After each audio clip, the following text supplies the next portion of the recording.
مسئلہ یہ ہے کہ بیماری کی وجہ سے وقتی طور پر وقفہ کر لینا جائز ہے. سمجھ میں آ رہی ہو بات؟ اسی طرح عورت کے لیے بچہ سنبھالنا، ایک جڑواں پیدا ہو گیا، بگلے بھی جڑواں ہوں گے وہ، اور اتنی آمدن نہیں ہے کہ وہ دائی رکھیں گھر میں یا ڈے کیئر میں جمع کرائیں ان بچوں کو، خود ہی پالنا پڑتا ہے اور گھر میں اور بہت سارے کام بھی ہیں.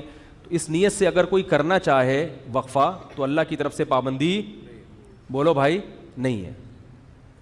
سمجھ میں آ رہی ہے بات؟ تو پابندی نہیں ہے. کوئی ایسا وقتی عارضی طریقہ اختیار کر کے وقفہ کیا جا سکتا ہے، اگرچہ پسندیدہ نہیں ہے شریعت کی نظر میں. اسلام میں ترغیب یہی ہے کہ نہیں کرو وقفہ، لیکن اگر کوئی کرتا ہے تو جائز ہے. لیکن یاد رکھو اس نیت سے وقفہ کرنا کہ میں اسکول کی فیسیں کہاں سے بھروں گا.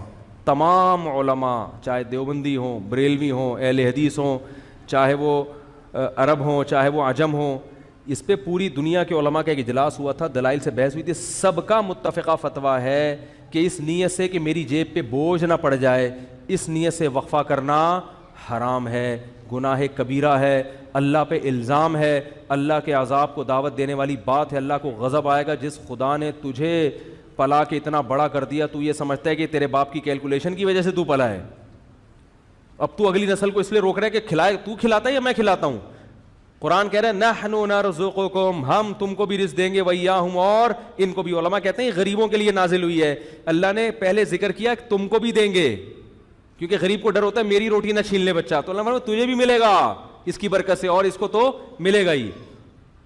اور آج کل زیادہ تر حمل جو روکا جا رہا ہے وہ اسی نیت سے کہ کھلائیں گے کہاں سے، تنخواہ میں پورا نہیں ہو رہا. سب کی زبان پہ یہی ہے. اسلام میں کیا ہے؟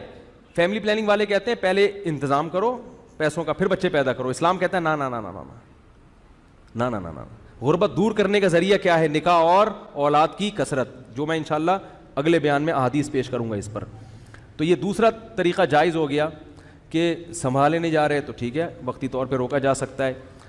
اور اس نیت سے حمل روکنا کہ لوگ کیا کہیں گے اتنے بچے، اس نیت سے بھی حمل روکنا کیا ہے؟ حرام ہے. اسی طرح علماء کا اجماع ہے کہ اس نیت سے حمل روکنا کہ بیٹی نہ پیدا ہو جائے. مثلا کسی کی 6 بیٹیاں ہو گئیں، اب وہ کہہ رہا ہے یار اگر ایک اور بیٹی ہو گئی میں تو جیتے جی مر جاؤں گا، اس لیے حمل روک رہا ہے.